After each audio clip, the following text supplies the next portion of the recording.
asylum.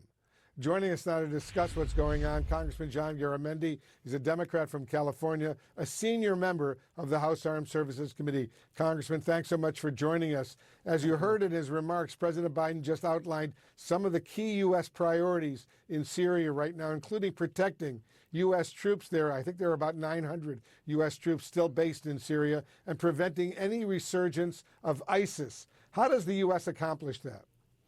Well, first of all, we've got to recognize that Syria is right smack in the middle of one of the most important countries in that area. Certainly Israel, we just heard about their military preparations. You got Lebanon to the west, you have Turkey, and you got Iraq and Jordan. All of those countries have a key interest, as does the United States, in what's going to happen here. It seems to me that the most important thing here at the moment is for the United States, working with our allies in the area, to fill the political international vacuum that has been created as a result of Assad, Russia, and Iran pulling out of the Syrian area. We have an opportunity here, and we ought to seize that opportunity. With regard to our troops, they've been well protected in the past. I think they will continue to be. There may or may not be attacks in that area that have nothing to do with the new government that is about to be established in Damascus. The President Biden, he also warned that the rebel group HTS, Hayat Tahrir al-Sham, as it's called, that the U.S. is watching this group, not just monitoring its words, but their actions. A U.S. official tells CNN significant portions of the group still have direct links to ISIS. What are you watching for to understand better how this rebel group will rule? I think that's going to depend upon what the neighboring countries do. If the rebel group has no one else to turn to, they will go back to ISIS, using that as a way of rallying the population. That doesn't have to happen.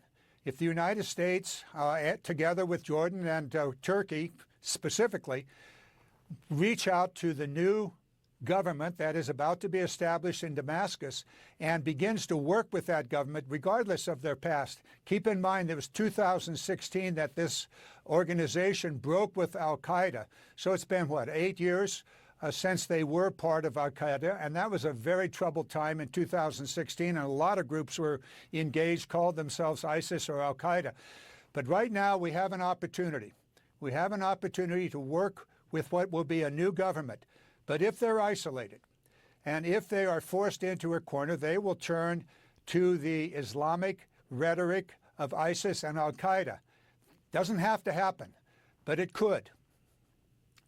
You know, I thought it was interesting, Congressman, that both President Biden and Prime Minister Netanyahu today both credited Israel's military actions against Hezbollah in Lebanon, and Iran, for that matter, for paving the way for Bashar al-Assad to fall.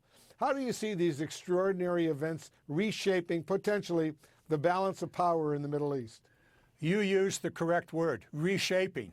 And in that reshaping, there are opportunities and there are also extraordinary risks. Clearly, Israel's attacks into Lebanon and also into Syria, taking on Hezbollah, as well as Russia's inability to support the Assad regime because they are totally occupied in Ukraine.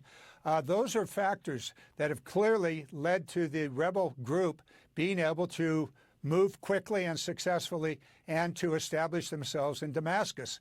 The question going forward is, how do we now deal with what is going to be a new government in Damascus, in Syria? It's extremely important that we look at this in a very holistic way. There's a lot of history that this group has. It is, as I said a moment ago, some 8 years old. Are they still associated with al-Qaeda? Maybe yes, maybe no, but we will not know if we do not set immediately to establish a working communication with this new regime and to find out what is going to be necessary to create some sort of stability in the area. As I said earlier, you got Turkey to the north, Lebanon to the west, Jordan, and Israel, all of them keenly interested in what this new government will be doing. And Iran would love to have an open door back into the area with the new government. We can't let that happen. And so I would suggest it's time for us to send a very senior diplomat to the new government and to begin a communication process and simultaneously work with the surrounding countries to develop a plan to understand where the new government wants to go, what it needs to get there, and if that path is one that is sensible to the interest of the United States as well as the surrounding countries. And we heard President Biden say what's important is not so much what these rebel leaders say, but what they do. Actions, he says, speak louder than words. We'll see what happens on that front. Congressman John Garamendi of California, as usual, thank you very much for joining us.